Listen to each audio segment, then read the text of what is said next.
नमस्कार, मैं साक्षी और आप देख रहे हैं न्यूज ब्लास्ट। रुदौली के भाजपा विधायक रामचंद्र यादव के भतीजे दंपति को आशीर्वाद देने आज भाजपा के प्रदेश अध्यक्ष भूपेंद्र सिंह चौधरी मिल्कीपुर के घटौली गांव पहुंचे। इस दौरान उन्होंने विपक्ष पर तीखा हमला बोला और अयोध्या के सपा सांसद अवधेश प्रसाद के बयान को भ्रामक करार दिया। चौधरी ने कहा कि अवधेश प्रसाद का यह कहना है कि दलित होने के कारण उन्हें ध्वजारोहण समारोह में आमंत्रित नहीं किया गया, सरासर गलत है। उन्होंने कहा कि 140 करोड़ देशवासियों ने भेदभाव मिटाकर मर्यादा पुरुषोत्तम भगवान राम मंदिर के शिखर पर सनातनी ध्वजा स्थापित होने का स्वागत किया है। भाजपा किसी के साथ भेदभाव नहीं करती, जबकि भेदभाव की राजनीति सपा और कांग्रेस करती रही है। राम मंदिर पर ध्वजा स्थापना के सवाल पर चौधरी ने कहा कि 500 वर्षों के संघर्ष के बाद यह ऐतिहासिक क्षण आया है, जब पूरे देश में सनातन धर्म का गौरव पुनर्जीवित हुआ है।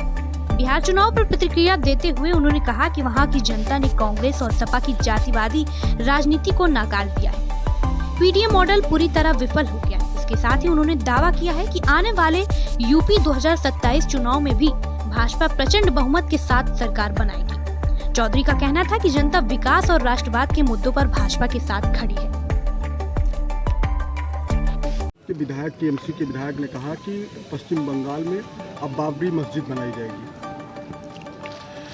इन लोगों की जो सोच है, टीएमसी की, समाजवादी पार्टी की, कांग्रेस पार्टी की, भारतीय जनता पार्टी, हम सब लोग कोई धार्मिक स्थल कहीं बने, विधिवत उसकी अनुमति हो, बने, उसमें कोई आपत्ति नहीं है। लेकिन हम लोगों को, हमारी पार्टी को, हम लोगों को जो गुलामी की निशानी है, गुलामी की जो सोच है, हम लोग उसके विरोधी हैं। और निश्चित रूप से जिस प्रकार से ये विपक्ष के लोग आज भी इनकी स्मृतियों में, इनकी यादों में बाबर को ये लोग देखते हैं, हम लोग बाबर को आक्रमणकारी मानते हैं। और निश्चित रूप से हमारा संकल्प है कि जितनी गुलामी है, जितने प्रकार की चाहे वैचारिक गुलामी है, उसका हम लोग विरोध करेंगे।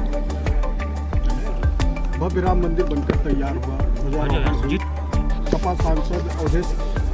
जैसा मैंने कहा कि हमारे लिए, देश के लिए, देश के 140 करोड़ लोगों के लिए ये बहुत ऐतिहासिक दिन है कि लंबे कालखंड के बाद अयोध्या में भगवान श्री राम का मंदिर का निर्माण हुआ, भगवान की प्राण प्रतिष्ठा हुई और अब धर्म ध्वज फहराया गया है, पताका फहराई गई है माननीय प्रधानमंत्री जी के द्वारा। ये निश्चित रूप से हमारे लिए, सबके लिए, देश के 140 करोड़ लोगों के लिए आनंद देने वाला क्षण है। और जो हमारी परंपरा है, हमारी विरासत है, हमारी आस्था है, ये सारा कहीं ना कहीं उसमें प्रदर्शित होता है। लेकिन सपा सांसद लगातार आरोप लगाए जा रहे हैं, दलित थे इसलिए। मैंने कहा 140 करोड़ लोगों की आस्था है और सबने, देश के 140 करोड़ लोगों ने, समाज के सब वर्गों ने, पूरे समाज ने पूरी ताकत के साथ अयोध्या में भगवान श्री राम मंदिर का निर्माण हो, इसके लिए सर्वोच्च बलिदान किया है।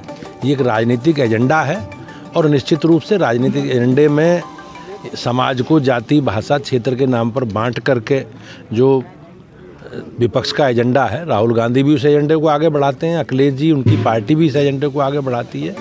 लेकिन देश की राजनीति में इस प्रकार की बयानबाजी करके समाज में तनाव और टकराव पैदा करने का जो एजेंडा है वो विपक्ष का, उसे अब जनता स्वीकार नहीं करेगी। बिहार चुनाव में आपकी ऐतिहासिक जीत हुई सर।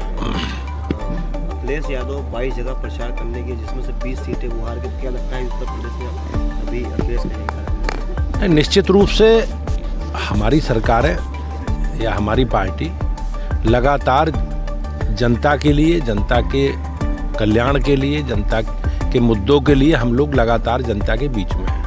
हमारी सरकारें जहाँ जहाँ हैं, हम अपनी सरकारों का रिपोर्ट कार्ड, सरकारों के कामकाज का लेखा जोखा लेकर हम लोग जनता के बीच में जाते हैं और उसी एजेंडे पे हम लोग चुनाव लड़े हैं। हमारा एजेंडा विकास है, सुरक्षा है और उस एजेंडे के आधार पर हम लोग जनता के बीच में गए। मुझे विश्वास है कि बिहार की जनता ने जिस प्रकार से नेगेटिव राजनीति करने वालों को नकार दिया है, 2027 में उत्तर प्रदेश में भी ऐसा ही होगा। फार्मूला फेल होगा जैसे बिहार में? हाँ, निश्चित रूप से फेल हो गया। आपने देखा नहीं कि फेल हुआ। जिस प्रकार से 2024 के बाद उत्तर प्रदेश में भी जो बाई इलेक्शन हुए, उन बाई इलेक्शनों में जातिवादी और समाज के को विभाजित करके राजनीति करने वाले लोगों को जनता ने सबक सिखाया है।